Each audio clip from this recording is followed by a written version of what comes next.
Apple juice for two. Apple juice for two. Ladies and gentlemen, welcome back to another exclusive Apple Juice for Two interview. Today we are thrilled to be joined by Mr. L. What's up, man? Hey, what's up, bro? How Thanks you for feeling? coming over. I'm feeling great now that you're here. Oh, bro, thanks for having me. I thought I would never get an interview. I was like, I'm gonna get one day. And then Oh. it just happened. Well, we're thrilled to have you here and that we're doing this right now. Yeah, thank you for having me for sure. What have you been up to today? Honestly, working, Nice. scamming. Yeah, exactly. Doing Bitcoin scams and everything, you know? just the usual. Gotta keep up. Right, yeah, Price the of living hustle. is high. Exactly. I love those pants, dude. Where'd you get those pants? Yo, I'm glad you asked. So a friend of mine, her name is Chelsea Mesker. She made these for me.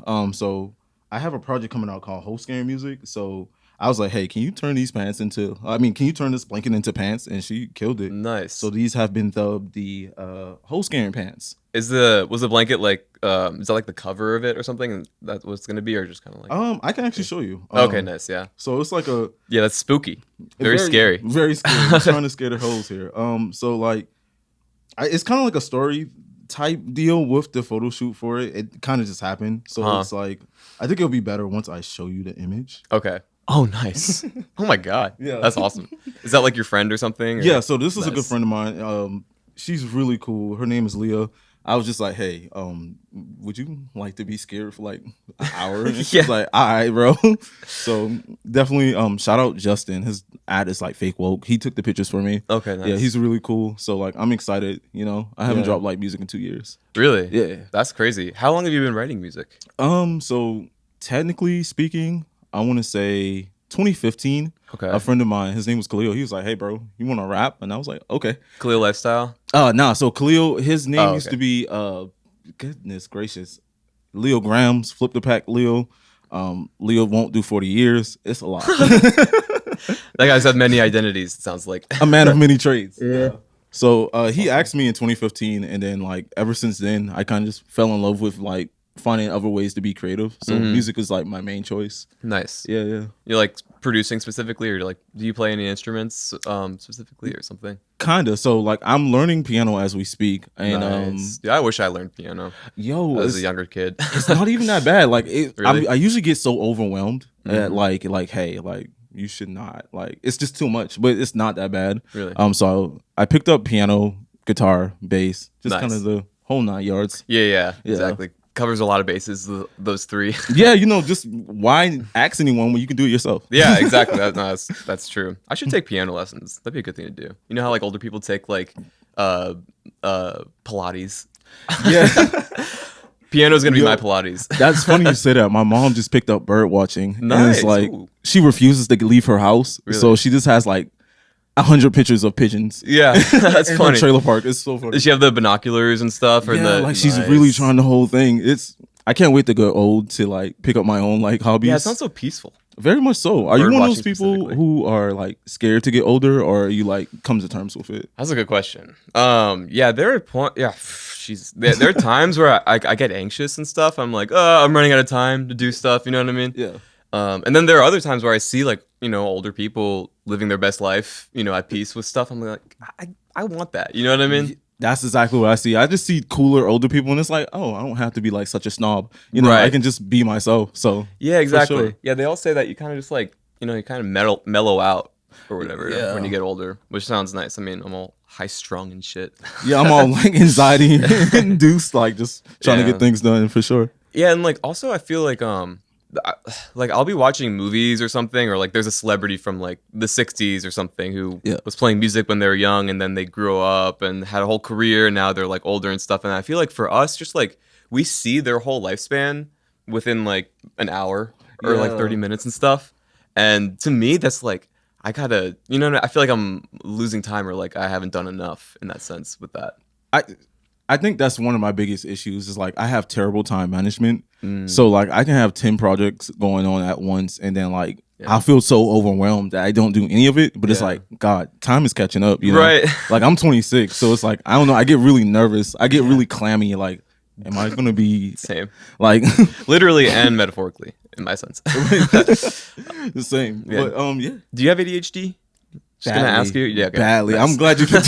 What do you? Yeah, Okay. I mean, very badly. But the time blindness is a thing that have you heard of that with ADHD? I've I've heard about it heard. recently, and it's like ADHD people, like we have time blindness or whatever. So like some days it's like 24 hours feels shorter and longer at sometimes. I feel it's more complicated than that Yeah, specifically, but we got issues with time perception.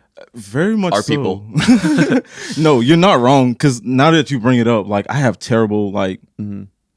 I really don't have a good concept of time. So I'll tell someone. I always just just chopped it up from being black, but like I'll tell someone I'm like 10 minutes away. I have not left the house yet. Like on my Yeah. way here, I shit you not. I'm like, Yeah. can I curse on the podcast? Oh yeah. for Okay, sure, yeah. okay.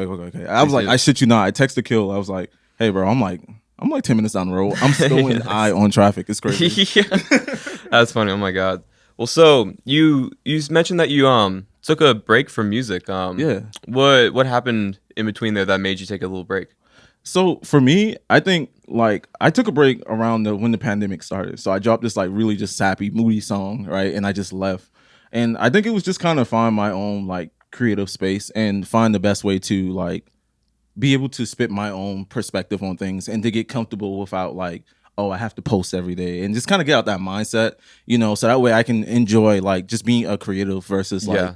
trying to mindlessly drop. And I think it was for the best because like I took my time out. I learned how to make beats. I started like a whole YouTube page, which like carries me, Nice. and like I'm happy for it. That's Yeah. awesome. Yeah, No, yeah, it's really important to, I guess, have the honestly like the courage to just like step away. yeah. Yeah, because it's like you could be so worried about everyone, the FOMO, or like no one's gonna hear me. Like, I won't it's exist. it's so bad. Like I just watched from afar and like. I mean, I was still proactive. I just couldn't really make music at the time. My head wasn't in it. So I started Mhm. like traveling up and down the East Coast during the pandemic because everything was so cheap. Yeah. And I just started interviewing like different artists and stuff like that. And then really? like that kind of just streamrolled into like where Yeah. I'm at now. Is that did you turn that into the Romance Valley thing that you have? Was that what that was? Yeah. So it started off as Romance. So my YouTube page is called Romance Valley. Okay. So I'm from a trailer park called Spring Valley. It's off Valley Street. And so I just kind of rep my trailer park. And so Nice. I turned it into a YouTube page and I would just post like different like slow and reverb songs and chopped and screws of like different up and coming artists. So the interviews were gonna be this thing I called Valley Radio. Nice. And I like yeah, that. yeah. So it was gonna be cool. It was gonna be fun. I was gonna try to like make it like interview radio type thing, just with like video and stuff like that. It kind of fell through because I got lazy on the like editing. So like I canned the idea for like 8 months, and then somehow I don't know, it just hit me. I just made a magazine. So I took all of those interviews and me and our friends China and Sarah, we just kind of like flipped it into a magazine like Right. format. Yeah. So yeah, the so written medium instead of the whole video process. yeah, so it's like anything, like any videos or anything that comes out extra, it's just like cool content. If you like That's it, true, yeah. you can just kind of vibe with it. If you don't, like, thanks for checking it out anyway. Yeah. So yeah, it's called No Safety. It's I don't know, it just came from this idea I had. It's like, so it's called No Safety, and the motto is like, you can't play it safe around here, because like us, like as of creatives, it's not a guaranteed like position at all. We are doing this in hopes to like hopefully make it something bigger. So it's like you're not playing it safe. So, Right. But I like those people the most. Yeah. It's like they're so creative and they do whatever they want to. The Yeah. ones who will like live through or bear that weight of the sacrifice or the scariness of not knowing, you know what I mean? Being broke for a while, Yes. or starving artist situations. Right. Like you're putting like, when you just put out art, it's just like you're vulnerable, so it's like you're putting your vulnerability, your time, your money, like sacrificing like friendships or whatever it is to work on your, whatever you do. Exactly. Yeah. So like, I think those are some of the most fun people to talk to, and like they usually become like some of the most creative that I found, definitely. Yeah. Yeah. I mean, you don't really make it there unless you're willing to do that, And also, like you said, it is scary to wear your heart on your sleeve like that. You know what I mean? Very much so. Like every so often I take all of the pictures for like the last year. I've been shooting just on film, like no digital, not Nice. even my phone. So like I'll just post them and be like, hey, there's some pictures I take recently, and then I'll catch myself like, oh, like was this picture cool enough? Or I'll just like subconsciously like like compare myself. Yeah. So I'm no, like, dude, I feel that. you know the vibes. Mhm. Yeah. Yeah, whenever I like go to post something, I'm so precious about it. You know what I mean? Like I need it to be better than the last thing or something. Yes, so much so. I love dang, I love that you said that because that's how I am, and I like to evolve. I hate doing the same thing for too long. So it's like I don't know. I get in my head about it, you know. Yeah, no, same. I mean, Yeah. like, because I'll go maybe like 2 months or something without posting something, which I mean, really isn't bad. But if you spend any time on like TikTok, musician TikTok advice, Yeah. or whatever, they're like post 3 times a day. You know what I mean? Analyze trends and You stuff. have to post every single day. Right? Yeah. You're gonna mess up the algorithm. Yes. For real, yeah. No, that's that shit's dizzying. So coming away from that, you know what I mean? Have you found that you're kind of like have a new sense of inspiration, or like what did that do for you? It did a lot. Like, so hold on, I'm gonna spit out my phone. Yeah, take it. No worries. Radio practices, everybody. I don't think there's a trash can It's in okay. here. I'm just gonna give you a piece put of- it in my pocket. Okay, and yeah, that's fine. We're just gonna forget about it. Usually, what I do is I just like spit it into a post-it note. Oh, that would have 'Cause because there there is is- already smushed in my back pocket. Yeah, We're no, good. That's fine. So yeah, no, you were talking about how you felt coming back from your break. Oh yeah. So my, I feel like it was great because now it forced me to go into a room and learn how to network. You know, I didn't necessarily have anything out per se. Like I still do post my pictures and everything, but as far as like music or anything like that, it wasn't under my own name. So I just kind of had to learn how to like, oh hey, like I do this too, you know, and just learn how to just kind of move around the room, you know. So I'm really appreciative of the time that I didn't have anything out, you know. And then like just to come again with the like my perspective of like just making music. I can care less about numbers now. I'm like in a better place, you know. It's kind of like, you know, the numbers game. You kind of play it with yourself. Right. And like now I'm in a place to where when I release like this body of work, you know, I'm gonna be like, hey, check it out if you do. If you don't, I'm still gonna be doing my thing. I know it's not the end of the world or not a reflection of me if you don't like it, you know. Right. Yeah. So I'm definitely like I'm appreciative of like just the time away because it's like I just learned how to move and I learned how to just view a room and like meet people and be connective, Right. you know. Yeah. So I'm really happy about that. I don't know if you've noticed, but I've seen a lot of Rick Rubin clips. You know him? Yes, I love Rick Rubin. Yeah, me too. On TikTok, I feel like he's kind of trending right now, like his advice and stuff. But Yeah. I saw his clip last night of him saying basically like when you put something out or post something or release music or whatever, like that is the success part because you have no control over what happens after that. Very much so. I agree with that so much because it's Yeah. like I struggle with like trying to make one cohesive thing. Like cohesiveness and like subject matter matters so much to me. Really? I like it. It has to. I've met like Yeah. so many cool people, and I love their music, but it's like I can't re-listen because it's like, what are you trying to say? You know, not in Yeah. a, like a weird or a mean way, but it's like I don't know. You just kind of hear the same thing sometimes all the time, and it's like Definitely. I just kind of wish it was just more personal type vibes. You know? Right. Yeah. No, Yeah. you can tell when people are putting stuff out, but they don't really have something to say. That's You know? I hate that because Yeah. it's like you look like you have something to say, and it's like you're trying to put on this persona. And I think as people, we kind of fool ourselves, like no one noticed, but like we see through people so like Right. Yeah. so quickly, like oh, you're not who you are right now, you know? Why are Yeah. you trying to get my attention when you don't have anything original to say? You're wasting my time. Exactly. You're wasting my time. Yeah, no, that's funny. Well, so like, when you came back to writing music, did you? Well, what stuff were you listening to in your break, like traveling? Dang, that's Did you try any new stuff? Oh, I love trying new music or just listening. That's like my favorite pastime. Nice. So a lot of my time, especially when I was away, I just listened to like a lot of underground rap because that's just where my head was at the moment. But outside of just like underground, well, I mean, I guess I should say like Tony Snow, Slime Dollars, listen to a lot of Crucial. Crucial is actually one of the Nice. main reasons why I stopped for a year because I heard so I didn't grow up with Crucial, but like when he first started rapping, all of the raps that him and BGR were doing was off of my old laptop that I gave to a friend. So it's like I got to watch that and I watched him start and I was like, oh man. And then he dropped Ari was already a legend. And I was like, No, I'm not going hard enough. Like this is like I need to can't. stop everything. I did, so Take I was a like, break. no. I love that, dude. No, I totally feel that. There's like sometimes you'll listen to something or watch a movie or something, and you're like, I need to rethink it all. Like, Yeah, it's like I'm so inspired. It's like I can do way more than what I was doing, and you just showed me that. So it's Yeah. like, all right, cool. So that's like, so funny. yeah, He like- has great stuff though. Oh, He's man, so talented. He's yeah. so cool. And the greatest thing about Crucial is like he's like so down to earth. Like Right. you can just walk up, what's up, Crucial? And he's Right. like, what's up, bro? We talked to him before, and he's Yeah. kind of like a soft-spoken guy too. Very much so. Yeah. Very much so. He's just like what you see is what you get. Like to me, I watched him go through that like evolution. So it's like the same person who's rapping is the same person you talk to, you know? Right. So it's really cool. So like seeing him start out like you got so you saw him like when he was starting with BGR. And Yeah, stuff? so like I want to say it was 2016. Okay. Back when Revis is one of the like BGR like head people. They kind of like help spearhead it. Okay. So back when Revis used to live in Charleston, a friend of mine, his name is Trell. They all lived on Ashley Phosphate. I don't know if like you're familiar with like Mhm. okay, Yeah. so they lived on Ashley Phosphate. I lived all the way in Remount Okay. on Valley Street.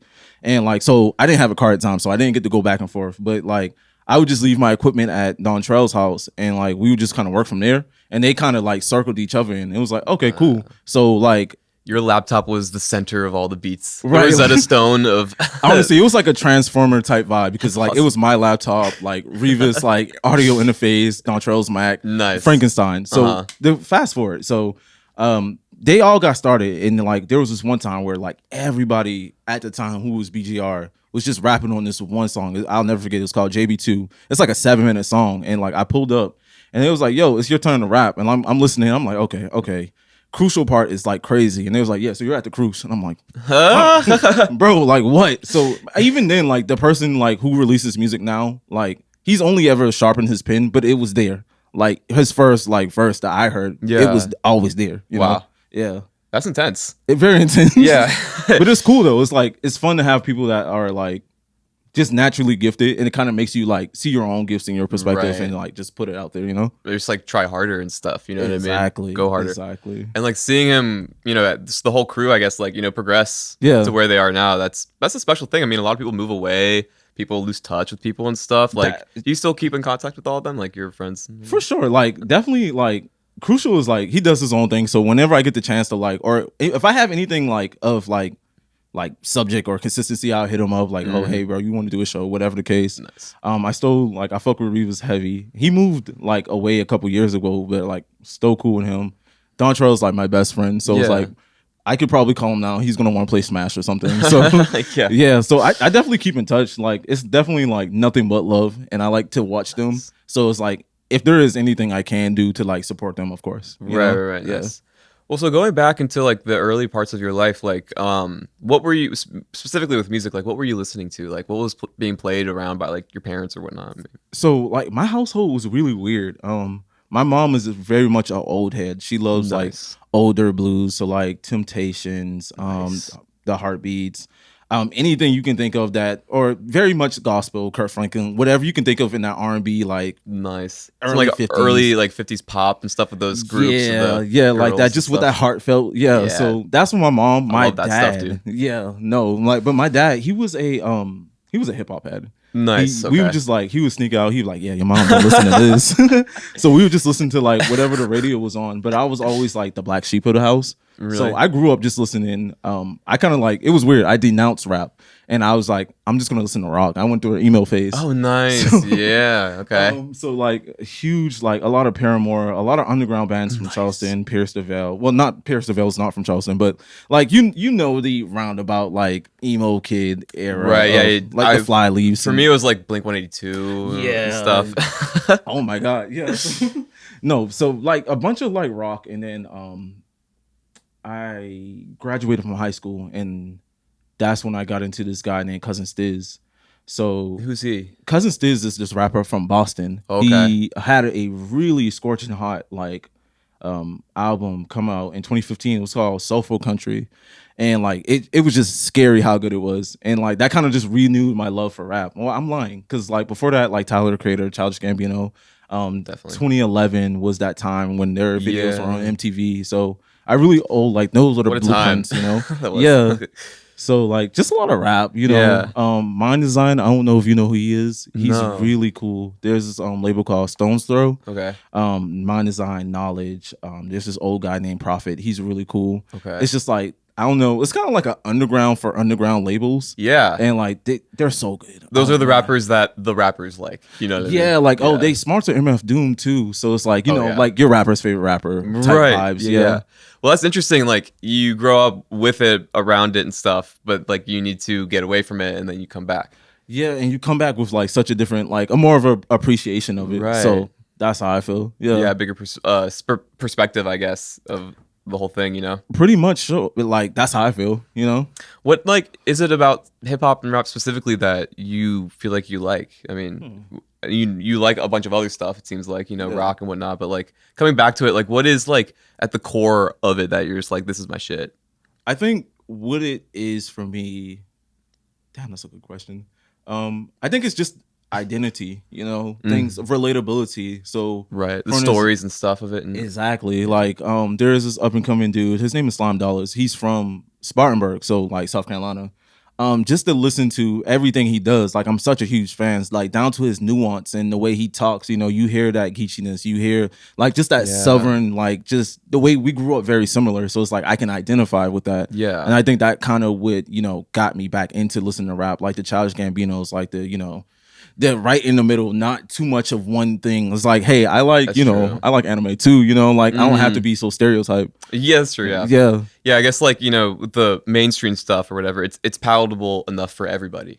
Yeah, you know, so it for me, like just rap just did it for me, you know, like I got to see like different like fashion inspos that I'm taking or like different lingos or like just finding other like-minded people. It just kind of connected me to a community, you know? Yeah, no, that makes sense. Yeah. Well, so speaking specifically about this next project, music-wise, that you're Yeah. releasing, you were saying that it's kind of about like relationships or like modern love or whatnot. Like, Yeah, yeah, so tell me a little bit about that. whole scary music is for me my perspective of dating in like your late teens and early 20s. So like I used to get into all types of like different shenanigans. So like jumping through windows to see girls, taking my mom's nice. car, going places I shouldn't go. Nice. Just different things and like, you know, my perspective of like the times I've done wrong and the times I've been done wrong.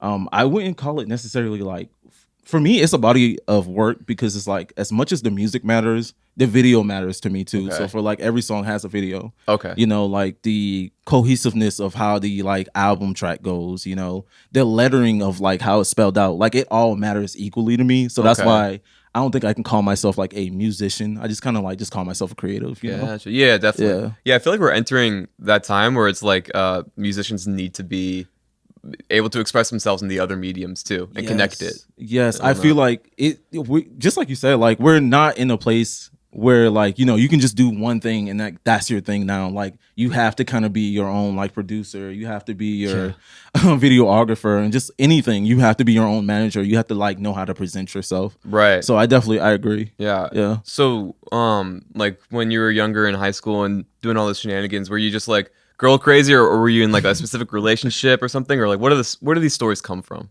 So it comes from a little bit of both and some in between. Okay.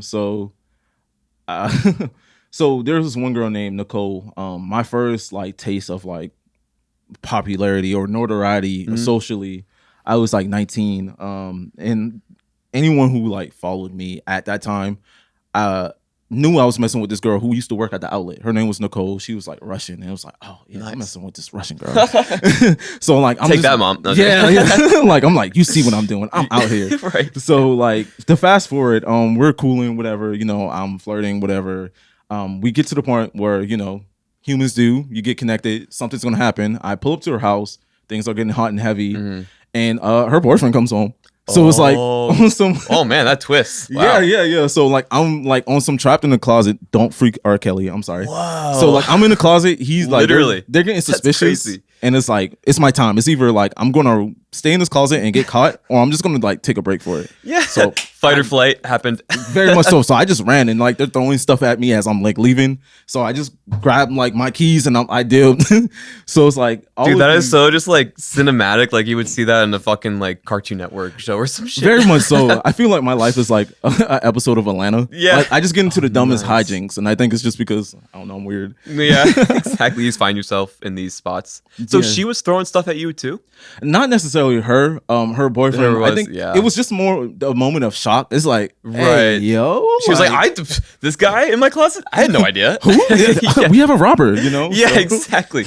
Wow. Yeah. Dude, that I love that story. I Thank love you. shit like that. Thank you. Like that's what to me. That's kind of all it is. It's just like my perspective and like my opinion. Yeah. And my opinion may not necessarily be right about love, but it's kind of like I don't know. You're kind of like It's your perspective, like where you're Yeah. at. Yeah, where you have like where you are now based off where you've been and stuff. Yeah, it's like for me, it's just like an appreciation of all the girls who've ever like been dumb enough just to say, "Hey, I'm Yeah. gonna give them a chance." Nice. But also like you're trying to at the same time comment on like the state of where we're at in a bigger sense too. Yeah, So, like okay. that's kind of. I think you kind of hit it on the head for me. It's Okay. just kind of like for me. I think hookup culture is in a really weird space. I'm not like necessarily gonna shit on it, but I think we're so like, or as a community, Yeah. like in a very much in a state of like, you know, hey, let's hook up, slide. There's no like, I Yeah. don't know. There's no love in it no more. There's Right. nothing. No, to- there's a lot no less value. of like people don't take time as much. Yeah. And then also I feel like we live in a time of like there's better stuff out there because you see it all the time. Yeah, exactly. It's like you're always searching for the next big thing, or Right. like, you know, just using, I don't know, like your body, and like please use your body in any way, but like you're using your body as like a token versus like, hey, you know, I really like this person. They should like Right. Like as a commodity in a sense or something. Yeah. absolutely. I think you hit it on the head. Jesus. What can I say? My vocabulary is astute. No, I'm joking. I'm joking. Oh, can I pour this apple juice? Yes, please. Yeah, let's. I brought my favorite. This is simply apple juice. That's amazing, ladies and Yes. gentlemen. We need to have a hall of fame of people who have brought apple juice. It's like it's been you, Dylan and David from Heavenly Souls, and then somebody else. I'm sorry if I'm forgetting this right now. I know you're kicking and screaming watching this.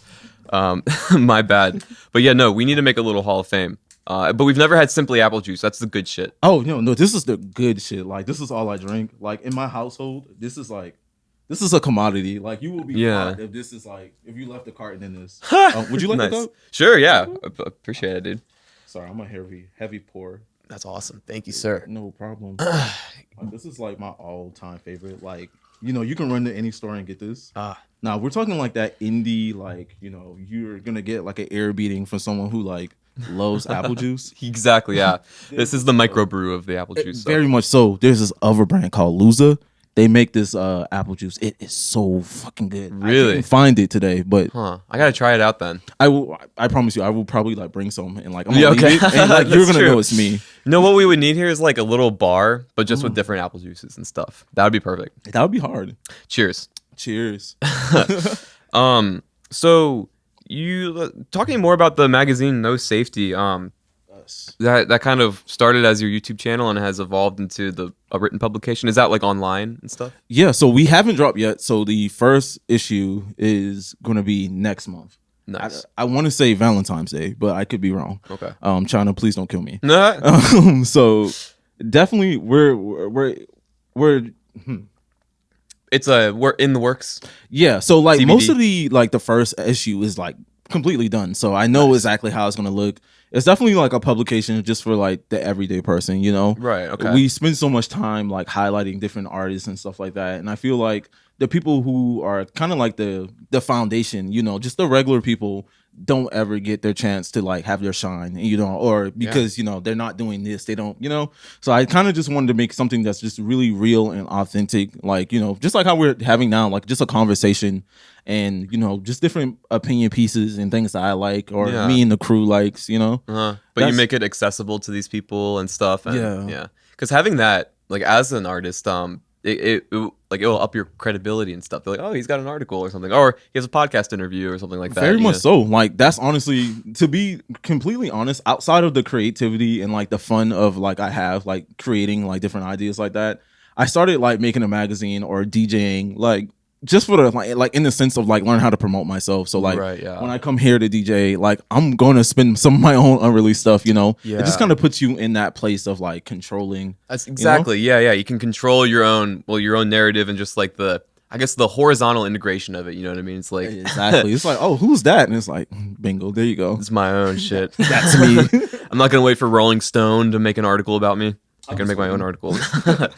That's dope, dude. So like, Yeah. is there so what is China and who else is it? Sarah. Sarah. So what are they? What's their part in it? So we never really came up with titles. If I had to give us titles, I would say That's kind of like guide you or like mentor you along the way or something, or yeah. So it's like all of our opinions. Like if I had to give us labels, and like this is just off top, I would say Sarah is the creative director. You know, she's Nice. very creative. She always comes with like these outside of the box like ideas. You know, Mm-hmm. I would consider myself like executive like director because like I just came out with it and Yeah. I do It's your most of vision. yeah, Gotcha, the yeah. vision. I do editing, and then China is like I would have to say she's like executive producer because she can do what like me and China does. I mean, excuse me, she can do what me and Sarah does, but like way better and more Right, yes, efficient. that's so true, dude. Yeah. So like she just like edits everything and makes sure like my sentences like stick and like oh okay that's Yeah. kind of stupid, you know. That's so important. Someone who like will tell you no or will say Yes. drop this and Yes. stuff. Yeah, I feel like you can definitely count on her for that in a good way, like in a trusting way. You Very know? much so. Like I originally just started off with me and like I really like to just stick inside like my wheelhouse of people I work with. Yeah. So if I work with you like once, it's like I'm probably gonna work with you for the rest of my life because it's Yeah. so hard sometimes to find different creatives that like make you comfortable to be expressive, you know. Definitely. So like that's kind of how China joined. Like we just kind of ever so oftenly like anytime I have an idea, she just ends up working on it. Nice. Like my music video, my like she was the reason why my shot came out so clean, like for my EP. Oh, that photo? Yeah. Nice, So nice. like it. I was like, "Hey, you want to join?" Yeah. She was like, "Yeah." Yeah, dude, people like that are so like I mean that sounds cheesy, but like, you know, special or important, you know what I mean? Very Like you much don't so. have there's a lot of ego in creative people or people who are trying to pursue a creative thing Yes. and they're all kind of at it for their own shit, Yeah. you know? But it's more for like the glory of. yeah, exactly. No, you're good. But yeah, it's for like the glory of like, oh, I said I do this and I'm so big and I'm so hip. Right. Look at versus- me and stuff. Yeah, instead of for the love of the art, you know. Right. Yeah. Yeah. Yeah. The love. Yeah. Because like there are a lot of people who just don't. They're not passionate about the process itself. You know, which you got to be. You have to be like if you don't love what you're doing, you're gonna burn out so quick. Yeah. Exactly. Yeah. So you guys like want that to be like a? Is it going to be a website eventually or something? Yeah. So the plan for now is, unironically, the way I kind of just post like everything I do is through like Instagram stories. So like that kind of like portrait mode like format. Definitely gonna like incorporate like my Romance Valley like already established like Instagram page to like host it. So it's gonna be like Romance Valley's No Safety Okay. magazine. I see. Definitely want to build a website. One thing at least I know I want to do for sure for this first issue is to have physical copies to everyone who's in it. I like that. That's cool. Yeah. Yeah, I think it's cool to have something physical. So Definitely, I yeah. hopefully, fingers crossed, that comes out cool. Yeah. Yeah. No, that's awesome. You could do like maybe like a once a month or like once every or like twice a year maybe even. See, or something. that's so crazy that you said that because that's actually like the way we're like trying to go. Oh really? 'Cause- Nice. Yeah. So originally, so we're gonna post like an issue every other month, so 6 in a year. You know? Okay, nice. So like we were thinking like it would be kind of crazy to try to say every other month like, hey, you know, buy this physical thing. It's gonna like just put it out and then like maybe at the third month Yeah. mark to be like, hey, like here's like a collection of all of them in one. Oh, you I know? see. Okay, the year like in total or something. Yeah, so that way you know you can have every I like issue that. and like That's you know cool. Yeah. It's definitely important to just get them out there in circulation, I guess, in the meantime. Yeah, that's what we are planning on doing now. So that's why I can't wait. Like this is the first time I've been able to like publicly speak about it. Apple Juice 2 exclusive. Yes, very much so. Like I've been being so tight-lipped, so I'm so happy to be able to like express and like talk about the everything. Yeah, dude, that's I hate like having something that I'm excited about, but I can't say anything about it or whatever because you have to do it right or like It sucks. Yeah, it does. Oh my god! Like I'll see some of my friends and they'll be dropping so much cool things, and it's like I have cool things too. They're just not done, you know. Yeah, exactly. Like you just don't know yet. You will.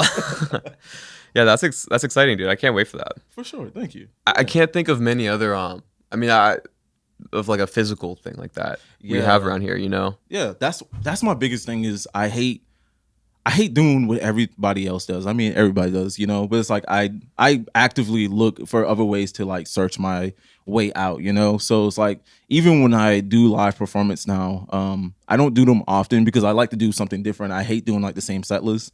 So like I want to like make like I don't know like a musical play for this like EP or this body of work, you know, sick. something different, you know. That actually really dope.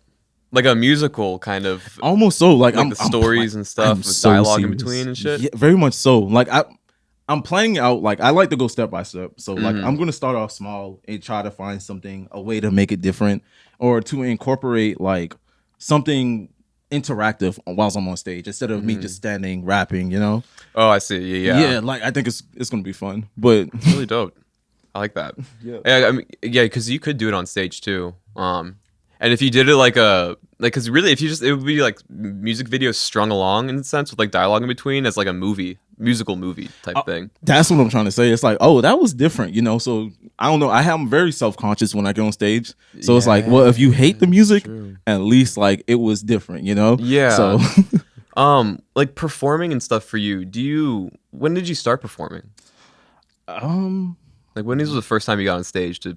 The very first time I got on stage, I want to say it was 2021, October 10th, 2021. Nice. Shout out my friend Bad Talks. He's really cool. He just hit me up one day and we had this song and he's like, hey, you want to do this song? And like, I was geeked. I'm like, yo, I've never performed. So it's like, we got there, we did the song, and then like it exploded for me. The amount of love I got while I was on stage was crazy. And I cherish that video to this day. Nice. Well, it's awesome that you have a video of it. Yes. No, it was like, that's like my source of ego. Yeah, exactly. When you need to tap into some confidence or whatever. Right. Yeah. So I pull up that. So it's not been long at all. Like maybe a year and a half. Interesting. Yeah. So you were developing your musical sensibility and like your skills as an artist and producer way before you ever got on stage. Oh, stuff. absolutely. Like I've been, learning how to make my own beats. Like most of like host game music is like most of my production with like some help from friends or like different beats that I've bought. But like I want to say at least 80% of it is just like strictly me. Nice. So I just cherish the like creative process and like just being able to just put yourself out there. So it's like hopefully I can express myself in the way I want to come through, Right, yeah, exactly. Well, so yeah, I mean, in that sense, what do you enjoy doing better? Do you like being on stage better or being in the studio more? That's a good ass question. I want to say I don't think I enjoy one over the other. It's more of a cycle thing. So it's like I'm excited to get on stage to do this song, because like I know I want to see people's reactions. So it's like I love the process of getting there. Yeah. So for me, like I really just like to make everything at home, and then it's like, oh, like Elle's about to go perform, and then like I call up like my good friends. They're the Botanical Selections. They're a band, and when we get together, that's cool. yes, they're so cool. Like shout out to like Chris Dean and Cole. I almost forgot your name, Cole. I'm sorry. Nice. So when we get together, I call us the AV Club because we just like ironically have like audio and like visual degrees. Like I have my associates in like networking systems administration. Nice. And like they have like different degrees themselves. So it's like I like to do like live renditions of the song. So it's like, something different, Yeah. No, that's true. Yeah, because I guess like performing in that sense, or like with both of them, they're just different ways of connecting with people. Yeah, very much so. I feel like having a live band sometimes, it's just, I don't know, it helps people connect more. They hear the live instrumentation, whatever. No, you're right. Yeah, I feel that. Like, there's more as an audience member when you're watching people, actually do the stuff. You know what I mean? Yeah. And there's kind of like the stake of it. Like, oh my god, what if they fuck up or whatever? You know what I mean? Very much so. It's thrilling to watch. It's very thrilling to watch, but it's like nerve wracking to be on the other side because it's like, what if I fuck up? right? It's like venues around here sometimes, or like certain venues won't have like proper speakers. So sometimes the beat, like you can't hear like the 808s, the bass, and it's like it just doesn't work out. And it's like, oh my god, I'm dying up here. That's a good point. Yes. Yeah, it's true. I've never obviously been in that situation, performing like hip hop or something like that, but like you have your track, and if they just have like the stage monitors with the vocals coming up, like the vocals just like press way through over the instrumental, and it just doesn't even out. I've been in one situation like that, and I think that's like my worst fear. Really? Yeah, like that. And then like, I don't know, being booed off stage is like, I don't know, like I my worst case scenario when I'm on stage is like, if all else fails, I'm just gonna start like promoting like selling weed. Yeah. Like, hey, I got 3.5 for 3.5. You know where to find me. And I'm like, I'm leaving. People are gonna want that. It works every show. Like I leave happy. Really? So you've promoted the bud on stage and stuff? I will give you my spiel. It's like after in the show, everyone's happy. It's like, okay, cool. Thanks. Instead of coming and grabbing some merch, come grab some nugs and right. 3.5 for 3.5. If you know what I'm talking about, you know where I'm at. That's exactly what I say. It's a good promotion. That sounds like something that they would have thought of in like the Nabisco marketing headquarters. 3.5 for 3.5. 3.5 for 3.5. Just you don't have to know no more than that. That's all you need. You know. And that's it. I mean, speaking about that, what's been like your relationship with drugs in your life? I mean, drugs as weed or whatever, weed, but like that, and also how that affects your creativity in that sense and whatnot. Damn, that's good. So my Okay.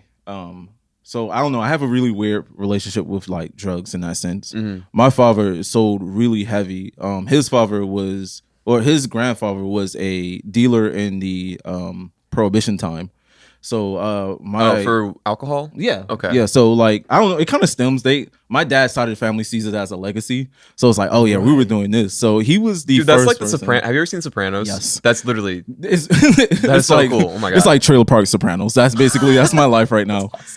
So like he kind of started it off, and he was the first person to drive backwards. I shit you not. I will look this up and prove it to you. He drove backwards down the old Cooper River Bridge, or whatever the bridge was before, Yeah. to get away from police. And like that's like a family staple. I hear about it like every year until my dad died. That's like the legend of that's The legend of like my family. I shit you not. So like fast forwarding into my dad was like really into the streets. You know, like Right. sold a lot, and like it's a whole thing. Like So I guess like to him, he was like looking up to your grandfather and stuff. right, you know, just trying to like for no reason because he didn't have to, but he wanted to. So like Yeah. he dealt drugs, and then my older brother did drugs. So like by the time I was born, my dad was in his 40s. He was like, he Okay. took me around someone who was sprung out at the time. He was like, "Hey, do you want to be that?" I was like, "No, I Yeah. don't even know what's going on." And he's like, "Don't do drugs." And, Wow, like, yeah. for like 20 years, I didn't do shit.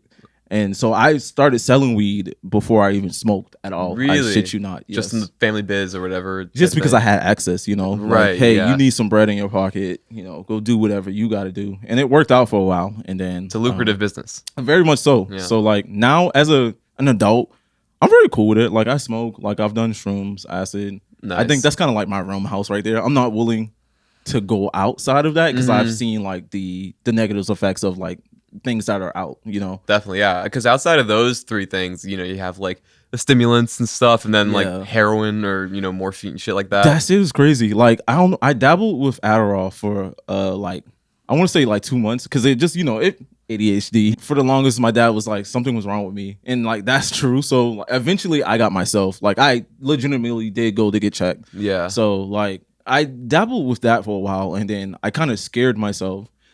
Because I would go on Reddit and just read. Like I love to read about things. Like if I were to like, of course, hypothetically, if I was to ever sell weed to you, like I would send you a website describing what this weed is going to Oh, make nice. you feel. Yeah. Like The strain and stuff. I love that, you Yeah, know. yeah. So like I read about Adderall a little too much, and then I read that it like you can potentially have like like dick problems. Like you can not get hard. Yeah. And it wasn't my first time to like I was just like really off of. Oh, that's what's happening down there. It's like, oh fuck, and like my dick isn't working. Yeah. So- Yeah. I'm like at this point in my life, I'm not really interested at all in alcohol. You know what I mean? It's just I'm over it. me too. I'm Um, at that point. Nice. Like, Yeah. I'll socially drink, but like I'm Mhm. not huge. Yeah. Yeah. Like I'm done getting. Like I remember like I would just like want to get drunk if there was something around and stuff. Yeah. Yeah, I don't feel like I was an alcoholic. I do feel like alcoholism and addiction like runs in the family and the genes and stuff. Got the luck of the Irish. But so I just want to avoid that in a sense. But obviously, I kind of took a break or whatever. I just wanted to kind of like regain clarity Yeah. in a sense. I respect I feel that because like I have an addictive personality. So it's Yeah, like same. like my parents, they smoked cigarettes until they had to have heart surgery. So I was like, Mm. fuck cigarettes. I'm never gonna smoke cigarettes. Mhm. But then I started smoking weed, and it's like, oh god, it has such a bad hold on me. Yeah. So I don't feel like I have an dependency, but it's like Mhm. I definitely smoke more than the average person. you know? Right, yeah. I'm planning on doing it again. Like I definitely will. Yeah. Yeah. It's not something that I want to live without in my life, but yeah, I feel like I got to a point where I was like I was doing this too much, you know. Yeah. It's like reset tolerance amongst other things and whatnot. I get it. Are you a person who do you take like just straight tea breaks, or do you just kind of wean yourself back? I haven't really ever taken since the first time I smoked weed was like my senior year of high school, Okay. and then since then I was basically like smoking 3 or 4 times a day until this January, Okay. like Oh, for I got 4 or you. 5 years. So like you you're know? coming. Do you feel like you're coming out of that like initial like stoner phase? I get where it's like the personality of it. You know what I mean? Like a lot of people like base it's that. like, oh yeah, I fuck with weed, and it's like everything. Yeah. Everything's about Rick and Morty. I hate Rick and Morty, and fuck Justin Roiland. Yeah, fuck Justin Roiland. It sucks so bad because like before that, I'm like a genuine fan. Like for at least the first like 5 seasons, Mhm. like I fucked with it heavy, and I was gonna play High on Life because like I was interested enough. Like I like some of the Justin Roiland things, but it's Mhm. like it's like such a weird place to be in. It's Yeah, like, no, I mean, because he was like friends with people or podcasts and stuff that I would listen to, so I Yeah. saw him around, and I was always like, there's some people who you're like, I don't know. I don't know if it's just me, like I don't like his stuff, but with him, I'm like not surprised whatsoever. I'm not surprised either. Like Yeah. when you see a sense of humor, like those incest jokes had to lead somewhere. Really? And Okay, like yeah. now look at where we're at Full now. circle. Full circle. Yeah, There it yeah. I'm not is. familiar with the show, but I mean, a lot of people like it, so it seems like it's worth getting into at some point. To give you like my true like unfiltered opinion of Rick and Morty, Yeah, I think if you go into it just like, oh, okay, like it's a cool never show. It's cool in that aspect, but the like intelligent, like, oh, you have to be this smart to get these Rick and Morty jokes. Like that fan base or that like perspective of the fan base, they suck so bad. They they suck the life out of the show. Like it's a good show, but it's not like, it's not like Reading Rainbow. Like I'm not gonna yeah, like, yeah. They're the gatekeepers. They're like, this is all we have, man. right. Like I was on Twitter the other day and the jokes from the like Justin Roiland thing, like Rick and Morty or like the smoke shops are gonna be in like shambles. That's so true. Oh, dude, there are warehouses full of bongs and Bongs and like merchandise and stuff. Nothing. Yeah, they're like, what are we gonna do with all this stuff, man? Fuck. Dude, that's so true. Holy Yeah. shit! Wow, he put them in a tough spot. Yeah, he did. And it's like, I don't know. To be honest, like if I can just throw my opinion out there, because of the nature of what Rick and Morty is and who he is, I really feel like he's gonna get the slap on the wrist. I mean, not deservingly. I really feel like he's guilty, like for sure, Yeah. But I really feel like he's gonna get off, and that's just kind of like the sad reality of it, Definitely, yeah. I mean, white men, power, money. Yeah. Yeah. I didn't want to go that crazy, but yeah. No, you're true. I mean, that's the recipe for scooting around the law and stuff. You know what I mean? Very much so. Yeah. Very much so. America is free for those who can afford it, or however free you can afford to be in America is how free you can be. I feel like. Well, so yeah, I mean, like I was smoking weed and stuff a lot. And in terms of like your creativity, did you ever feel like it took away from that or something? Or I mean, you still smoke and stuff, so Yeah, that I still doesn't, but, smoke. Like I definitely like. or does it enhance it for you? I think it kind of depends. Like I'm such like a strain junkie. Like I have to know when I'm smoking, or I will like I will not like I won't tweak like, oh my god, like, but it's like I really want to know if this is gonna like make me go to sleep. I'm such a I'm a sativa fan. I love Nice. like to be focused and up. Yeah. So anytime I do like indicas, like I don't know, it's debilitating, So like I love to smoke and then go make music, but sometimes like I can't think properly. Yeah. So it's like it'll prohibit me from being as creative, Right, So like yeah. I've definitely like slowed down. Like if I'm at home in my own home studio, I'm like, oh my god, we're blowing this whole house Right. out. Yeah. Exactly. For But- real. Yeah. Yeah. So like for like studios, like if I was to come here, I would probably come sober just so I can get my money's worth, or like just to like work in that time frame, Right. I see what you mean. Yeah, Yeah. like anytime there's like a time constraint, I think that's when like weed is probably like my negative, not my friend. I see what you mean. Yeah. Yeah. It'll take the rush out of it or whatever. Yeah, it's like now I'm trying to like I'm smoking and I'm trying to rap and it's like it's not working. Yeah. Exactly. Yeah.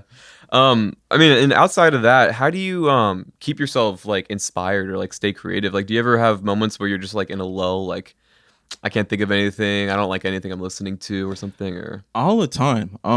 For me at least, one of my biggest like pastimes that I refuse to like make into like things I can promote is traveling. I recently just got into like traveling like 2 years ago. So like I'll go drive and like force myself to listen to music. I've gotten into like meditation a lot, just a lot of okay. self-care, trying to take care Yeah. of myself. you get yourself a mantra. No, not yet. Yeah, okay, yeah. There are a lot of I people want who to, go out though. and buy mantras from shamans or whatever Really? stuff. Like guys who probably have a real estate license and are teaching yoga classes would be like, I can give you a mantra if you want, dude. You know what I mean? Yeah. But I guess it can. I don't have one yet. I need to think of one for myself. True. But I've thought about doing it and stuff. Have you? So you like when you meditate, do you take the time to just like sit and you close your eyes and you just try to come back to the idea of you thinking, or how do you do it? So for me, my ADHD is bad. So if I don't have like my phone, I'll get distracted. So I'll go on YouTube and I'll put in like 10-minute like meditation video. Nice. And then it's like a voice guide and then like it helps through. Oh, okay, nice. Yeah, so That's it's like cool. it kind of keeps me on track, Yeah. So like that's like my main thing. If I'm not doing that, I'm probably gonna work out for sure. Because running, I don't know, it's just like a click for me. okay. It helps me concentrate. Really? Yeah. Just Yeah. getting your body moving and stuff and the blood pumping and Yeah, whatnot. my biggest fear, I think like my all-time biggest fear outside of being buried alive is getting old and not being mobile. You know, like Right, dude, my yeah. yes, bro. My parents have such terrible. Well, my mom's getting better, but my dad had such terrible health, like to the point that he got diabetes and he had to get like his leg cut off. It was like, fuck that. I don't want to be that guy. You know what I'm saying? Right, exactly, So, dude. Yeah, No, for real. I take that. I mean, we're young men, so yeah, growing up, I guess I take it for granted. But I'll be thinking shit like, a friend of mine or whatever will like go ride a motorcycle and stuff. I'm like, yeah. I'm not gonna do that because I appreciate my ability to move my fingers how I need to on the guitar, or just like, use my legs and shit. Like, Right, just be mobile. And, like, yeah. No, it is a fear of mine. What scares you more, being like, I mean, disabled, not to be ableist or anything, but Yeah. it is a valid fear. Something like that, or to be like blind or deaf or something. That's crazy because I was thinking about asking you that Nice. same thing. I think when it comes to disability, I think it just depends on what the disability is. Like, if I was to lose my legs, that would suck, but I know I would manage. And like, I think I would start tweaking out if I lost like both my arms. Like, if I couldn't like type or play games or like even fucking beat my own dick, like I need to have my own access. I have not thought about that part of being a double amputee in your arms. It not to be ableist, of course, but that must fucking suck. Yes. Oh my god, like do your thing. Yeah, exactly. I mean, hopefully they're, Gerber or Johnson and Johnson's out there thinking of mechanisms that, those guys can Yeah, get their nut. I don't know. I think okay. So if it's like my arms, I would much rather be blind than lose my arms. But as long as I can keep my hearing, so I can listen to music, I'll be okay. Yeah. Yeah. Yeah, I feel like if I couldn't hear stuff, that would be tough. Yeah. No, that would suck. In a whole other way, Yeah. So what else have you? So are you trying to make like when are you planning on putting out this next music project? Do you have that planned yet? So I know because of not dropping music for 2 years, like I can definitely just like sit around and not. It's like ingrained to me just not to like drop anything. I'm forcing myself at least around the latest is going to be beginning of summer, so June. That's when I'm like forcing myself to say, hey, it's time to start working on this, put it out. But realistically, I want to like aim for like the springtime, so like April, May. Nice. Next few months. For Yeah, sure. yeah, no, that's true. Yeah. Are you gonna try to line up some shows and whatnot? for Very that? much so. Like, Nice. I'm very, I don't know, and like I hate being like problematic, and this isn't problematic in a sense, but like so when I first started rapping, I knew that there was like some type of scene in down like the Charleston area. I just didn't know how to break into it. So back when like Free Facility was a thing, What's that? I've not heard of that. I'm glad you're not the only one. So for everyone else I meet from down here, like they have like all these crazy stories and stuff, but not me. So Free Facility was a group that used to throw a lot of like house shows a lot. So Ivory Keys, right? Yeah. That's like my go-to historian when it comes to like that era. But like Really, he knows all this. he like, was a part history of it. Yeah. Oh, yeah, okay. yeah. So he was like doing the shows and like they were really successful. Uh-huh. And I just didn't know how to break in. I was like, yo, how can I get a part of this? And I just couldn't find it. So one dude, his name was like Mason or Mace. I'm not sure. That was just like his IG name. I reached out to him and he never got back to me. So like for like 6 months straight, I was just salty. Like I was like, fuck Oh this scene. yeah. Yeah. You're too cool for school, man. Fuck you. Right, like, oh, I'm not good enough, Yeah, So it's like I feel that, dude. So I came into the idea with like the mindset of like I'm just gonna do everything myself. So I started doing everything myself to this day. So I do this thing called Bando Session. My first one, it was invite only. So I just like on my close friends, I just invited everyone I would. I was like, hey, there's this like abandoned highway. Apparently it's not a highway. It's called the Bridge to Nowhere. It's next to like Skate Charleston. Okay. I don't know if you know where that's at. I know Skate Charleston definitely. Okay, really yeah. well. So Skate Charleston's here. There's like a bridge right here, and then like the sunset and all of that. Yeah. So there's a bridge right there. I'm like, me and my friend Chris, we're gonna DJ out here, pull up. Just outside. Yeah, Nice. I will show you. Yeah, later. please do. That's awesome. It was so fun.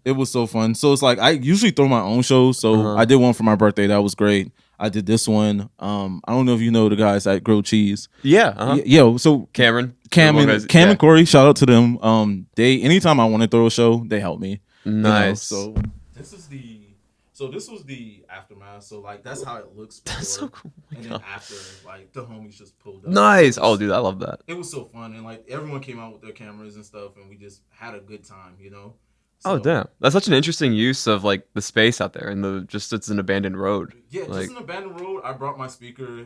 We brought our laptops and just started DJing. JT. JT, like some of the, some of the like Hyro, everyone was out there. Yeah, nice. So I'm very much like do it yourself because of some of the egos that I've ran into trying to get stuff planned are very like, yeah, you have to be like in the in crowd to, yeah, I don't know you. Gatekeepers. Very much so. So it's Yeah. like, all right, well, fuck you. I'm gonna do my own thing, Exactly, and it's gonna be just as cool. And now like they notice, Right. So it's like, And then they'll have to pay attention, take you seriously and stuff. that's actually my motto. Like you have no choice. Love me or hate me. I know there's a plenty of people out there, or a couple I can name off top that just hate my guts, but you can't ignore me now. You know? Mhm. Yeah, definitely. Yeah. Yeah, that kind of stuff. In a sense, like I've never really been a competitive person in my life. Yeah. When it comes to like sports or even like money and stuff, like I just kind of don't care as long as I have my own shit. But like when someone tries to copy me, or when someone tries to say that I can't do something or something, like that will bring out the Michael Jordan in me. Oh my god, I'm the same way. Like you will bring out the inner rage of like Yes. all this like My ancestors. Yeah, very much so. We're Yeah. going. For real. No, you're so correct. Like, and I think that's kind of like my driving force. And I'm trying to get to a point to where like I don't use that as my motivation. Right. Yeah. But it's like it's so good. I'm so happy to shit on people. Yeah, Like, exactly. not in the like I'm gonna disabilitate you Oh, because right. like, just like, like I don't you, want like, to, but I can. I have no choice now. You've put me in this position.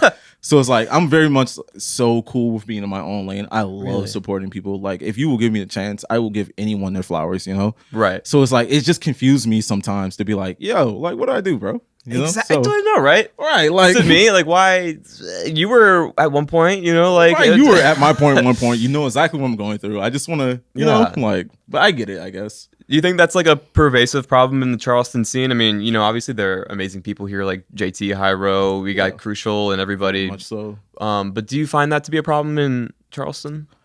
Yes and no. So it's funny because everyone that I ever interview, I ask kind of that same question. What is your perception of the like scene? Yeah. So it's funny because now I get the answer. For me, I will say yes. There are some people who will stay unnamed, who are kind of spearheading what we have going on down here a little bit, and because of their ego, or because of maybe the lies that they feed themselves, it kind of trickles down. You know what I'm saying? So it kind of gets trickled down, and everyone gets so cliquey. Yeah. Like just of course, like there's great, amazing people out here doing their thing, and they're opening doors for everyone. Just like even this like space here. Akil, shout out to Akil. Shout out Akil, like he's such a great guy. For real.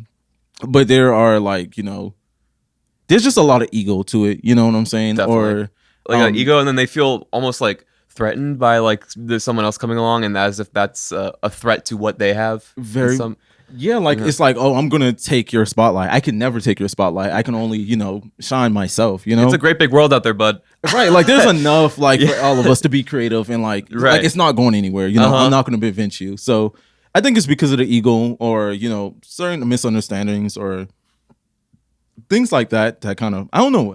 It's weird because like let's say me and this guy hates each other, right? Hates each other. We're beefing. Because of who he is or because of like whatever, the association of him hating me is now like, oh, me and this guy, we don't connect now because it's like I'm not cool with him. So it kind of trickles down. It's really weird, Yeah. Or that's what I'm seeing here. But that's just only my perspective. So I can't say that's like everyone's experience, Yeah. Well, no, that's really interesting to hear you say because I mean, you say that you interview a lot of these people and you talk to a lot of people, and Yeah. even the people we interview who are part of that scene here, I feel like that's something that I'm always curious about, like that, and also the Charleston sound, if there is or isn't one. Very much so. Yeah. What are your thoughts on that? I don't know. Charleston to me is like, it's weird because like I grew up like Liberty Hill, Remount Road, Ashley Shores, like really just like gutter geechee, like. Okay. So I grew up listening to like the South Carolina tapes, so like Rowan Blaze, SK. I've never heard of the South Carolina tapes. Is that Well, it's not it's not necessarily like a South Carolina tapes, just people from Yeah. like out Charleston. Okay. Who grew up down here. So like early 2000s and stuff like that. People who has like real like strong, heavy Geechee accents. Okay. Just rapping like is Pacino Dino from down here? Somebody's gonna kill me. So like Pacino Dino, oh my gosh, I'm blanking because there's so many people you can just name. Yeah, I've heard that. I think I'm not.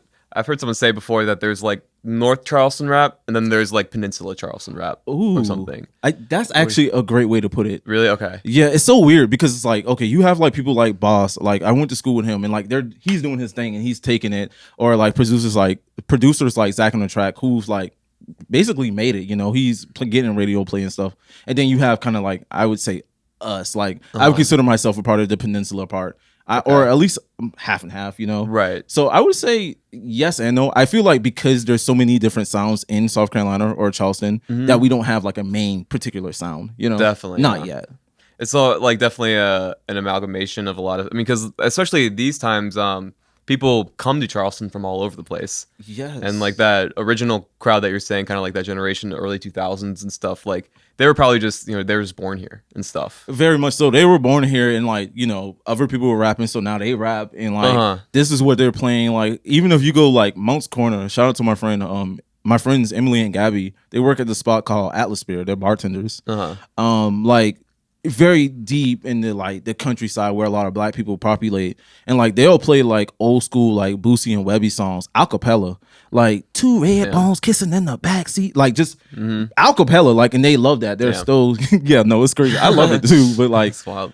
or then once you come down this way, you get the rack and stuff like that. You hear more like pop. I think I lost where I was going at with that, but No, I see what you mean. Like, when you, I guess, cross that line down here or whatever, you hear, there's more of a poppy, I guess, mainstream sense to it, I guess, or like people in the peninsula are trying to get big notoriety or something, or I don't know. What do you think? For me, I think because, or at least especially like when you come downtown, you know, this is such a tourist hot spot. You definitely want to make sure you appeal to everyone. So it's like sometimes we can like dilute ourselves back to make it more digestible.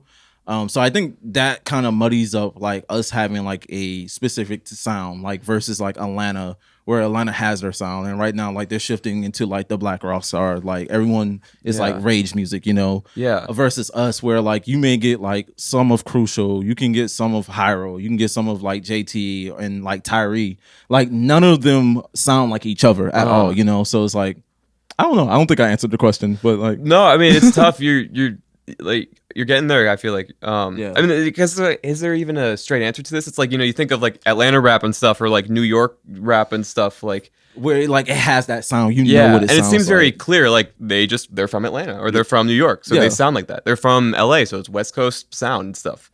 But with Charleston, there's like more to it. Like there's more going on. You know what I mean? I feel like that as well, because it's like, even though we're like Southern, we're definitely under we just don't have a place to fit in necessarily, because it's like I wouldn't call us East Coast, because like New York has that sound, right? Like Houston and Atlanta right now is really just carrying like Southern rap, so we kind of get like left out of that like that conversation. I just think we don't have like a person to put there. Like North Carolina has like J. Cole, the baby before he said that weird shit. Like, oh my god, we were rooting for the baby, and it was like, okay, hey, I know that guy, and then it's like lost it, damn it. Fuck. Yeah, exactly. You know? That's such a good point though, dude. I mean, I've never thought about it like that, because when you think about it, South Carolina specifically, like the identity crisis that South Carolina, like we fucking share the Panthers with North Carolina. What the hell is up with that? It's so bizarre, you know what I mean? Yeah. And I feel like honestly it has to go back to like post Civil War, like Reconstruction or something. Like, honestly, I think so too, because it's like as much, I think for me at least, especially during the time when we were doing a lot of protests from here, you kind of see right where you're at exactly, because it's like North Charleston and like our area, of course, is like very like the strip of like, I mean, political terms, like that strip of blue, you know, like that more, hey, you know, equality and stuff. Yeah. But like surrounding us is nothing but a lot of like conservatives. Yeah, very much so, you know, and it's like that mindset is very true and deep. And like my bad. You're good. No, sorry. But it's like, my bad. Go ahead. What's up? You were gonna say something? No. You're okay. Good. Yeah. I was gonna say, but you know, so we're surrounded, and it's like, I think, I don't know, because I grew up down here, I took kind of that conservative mindset, or how other people looked at me as kind of just normal. You know, I went to school with different like different kids who grew up in like conservatives or during the pandemic, I picked up Smash like really badly. Like it became an addiction so I can start playing like at local tournaments. Mm-hmm. And the place I would practice at, What's that Smash? oh, like Super Smash Bros. Oh, okay, that's what I thought you were talking about. Okay, yeah. So you're playing tournaments? Of Yeah, no, places? like I would go to the locals, like no cussing. Okay. Shout out Paul and all of like the Smash like scene down here. But the main place I Wow. would like practice, it had like a huge ass like Trump supporter, like Uh, so it was really weird. It was hey like, guys. yeah, like it's like That's awkward. it's like, hey yo, Yeah. So There's part of like we've always just had to be a part of that and exist in that space. you just kind of also. learn how to like, yeah, you just learn how to deal with it. You know, Mm. it's very weird. You know, I don't know. I think as like someone who's grown up now, or at least after I started doing acid, I just kind of came to terms with it. It's like, Interesting. I'm a move. Yeah, yeah, exactly. What? So like acid specifically, you think psychedelics or whatever kind of just broke those barriers of the stuff for you? Or I feel like I have like if I had to pick a favorite drug, it would probably be acid. really? Yeah, I think for me at least, my first time doing acid, like it changed me. It was like, oh, like I'm holding myself back. You know the vibes. Mhm. I don't know if you've done acid, but I haven't done acid actually. I've done shrooms before though. I would say few big honestly, trips.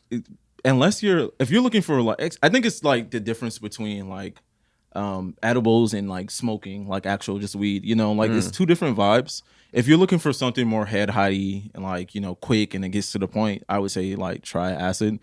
But you're not missing out on anything because you know you've done mushrooms. You know, Okay, that's that's good to know. yeah, I overdid acid.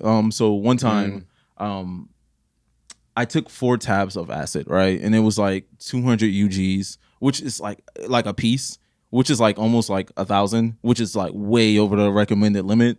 And I lost the ability to like feel like breathing. Like I can't tell if I was breathing. So like for 12 hours, I shit you not, straight, I was tweaked.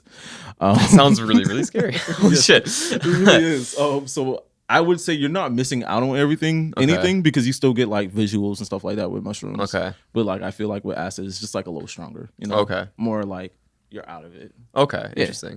Yeah, well, I guess to me, I've always been like, oh, it seems too synthetic, man, or whatever. I would say so.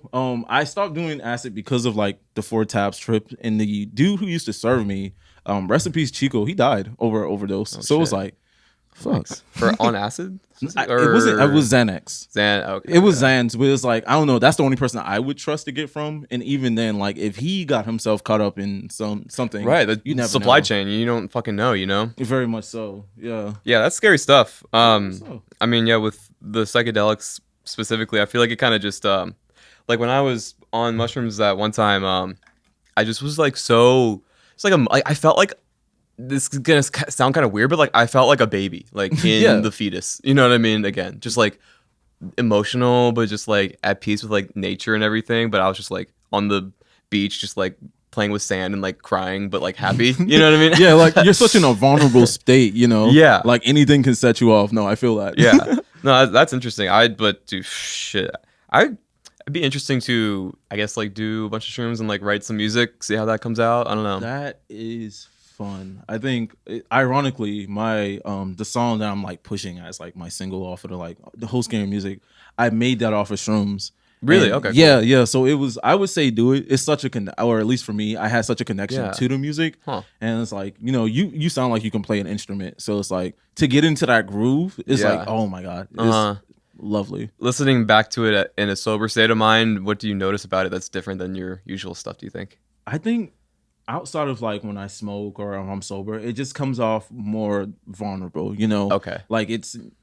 The critic in my head is gone, you know. So I'm just Right. creating, you know. Yeah. And it sounds like, for me at least, like, hey, regardless of this is good or bad, this is exactly how I feel, you know, and this is what I'm trying to get across. Yeah. And I love that because it comes off way more authentic. You know what I'm Right. saying? Like I would definitely not abuse it, like, you know, but anytime I'm in a place to where I can take some shrooms and make music, I would Yeah, like breaking down, like you said, that inner critic so that you can make something that like so that it can connect with like the humanness of the Yeah. the listener and stuff. Like that's I feel like the stuff about music, whatever genre that like will give you the goosebumps and stuff. You know what I mean? Yes, very much so. Something that just makes you think and sit back and be like, I feel that too. I love music like that. And I think that's why like subject matter just matters so much to me. Like just to be able to relate, like everyone has done something, or, where I come from, you're not special because you sell weed. You know what I'm saying? Like we all do, bro. Like move out the way. You're getting in the way to sales. You're taxing. Right, yeah. So it's like to be able to say, not only do I sell weed, but it's like, I also don't care. yeah, I also don't care, but it's like, oh, I sell weed, but hey, like I will send you this like leafy.com like detailed description of the strain, Yeah, something that like just connects you to make it more than like, oh, I sell weed, like I'm hard, Well, also, you're not gonna write a whole album about how you sell the most and you get the most money because of it or whatever, something like that. There's nothing wrong with that. If you do that, like I love when it's honest. Like if that's who you are, then like go for it. Like for an example, like Tony Snow, like. I love Tony Snow. Like, if you haven't heard of him, oh my god, I gotta check him out then. No, like I stand by this man. Like, Really? Okay. He's probably going to be the next, like I feel like the next popular person. Really? But like to even bring like a more like a closer to home like person that you may know, like JT's music. Like I know JT, so I know it's real. So when he says like I'm smoking on the best weed, you can't even fathom. Oh, I mean, JT's smoking the best weed, right? Like that's true. It's like okay, exactly. Yeah. He's not just gloating or just being like it's not egotistical. lies, it's like oh, I'm killing this person. It's like please sir, you're on the porch, exactly. Yeah. So like to you it's important for your music to be about your story and like that's where you've come from and shit like that. Absolutely. Not necessarily. Well, for me personally, or at least with this like body of work, definitely make sure it comes off as authentic. It's true to me. I love concept albums, so like if it's like more far-fetched or whatever, you feel me? Yeah. But it's like don't like who can I don't have a specific name. I really wish I can have like a great example. But it's like you don't have to lie to get my attention, like right. Or people okay, so of course with rap one of the bigger things is if you are from like people want to hear struggle, if you're struggle from, sells like crazy. So you may have this one kid who's struggled before, but it's like you're not in no gangs. You've never, you feel me? You don't own a pistol. You've never killed someone.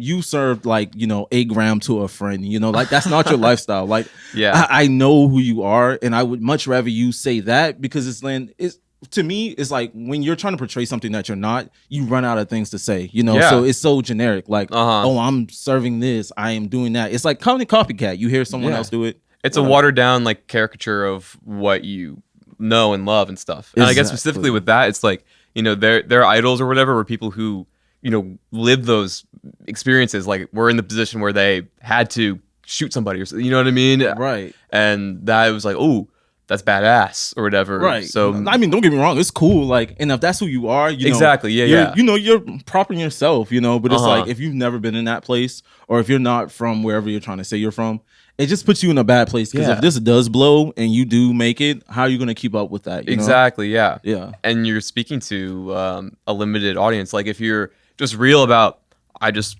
served 1/8 of a gram or whatever to somebody. And also like, my girlfriend left me on red on Snapchat. Like, like that's the modern versions of these stories. You're like, and that's so cool. Like I will relate to that. I've definitely been left on red plenty of times. Exactly. I feel it. Yeah. Right. Exactly. Yeah. Well, we're coming up on a little bit over an hour here. Oh damn, that flew by. I know, right? For real. Is there anything else that you wanted to bring up that I missed or something? Let me think. Besides, everybody definitely check out Host Seeking Music coming out sometime this spring or early summer. Absolutely. So it's gonna be a fun time. It's very weird. It's like if you fuck with me as a person, you'll probably fuck with the EP, or like you'll probably get a laugh or two out of it. Nice. So that No Safety coming soon, the magazine. Check out Romance Valley. It's been a little minute since I've dropped, but I'm planning on dropping very soon. Slow and Reverb, so some of the people you may know, like music, and I drop like opinion pieces of like how it makes me feel and things of that nature.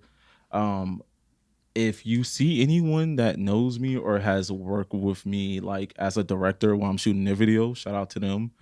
I don't know. Can I drop some shout outs? Sure, of course, yeah. Okay. So, all right, there's a list. So I got to shout out all of my nieces and nephews because they get so Nice. upset when Let's I go. don't. All right. So starting from oldest to youngest, shout out Sean, Kiki, Chelsea, Courtney, Cece, Maya, EJ, Kalia, Messiah, Violet. Damn. Shout out my moms. Shout out mom. Shout out the Valley. You already know real Valley Street Soldier. Shout out my sisters Candy and Dina. Damn. What's your Instagram? Elle from Valley. Okay, Shout cool. out Ebony, my gal. She would kill me if I left her. Yeah. But no, Elle from Valley is my page. If you ever want to find a Romance Valley page, it's at Romance Valley. Okay. It's in my bio if you fuck with it. Nice. Yeah. And thank you for let me give you your name. Absolutely, dude. No, thanks for coming, and I can't wait to listen to the new music sometime. Thank you. Thank you. Definitely. Apple Juice 2. Apple Je sais pas pour deux. Je sais pas pour deux. Je sais pas pour deux. Apple juice.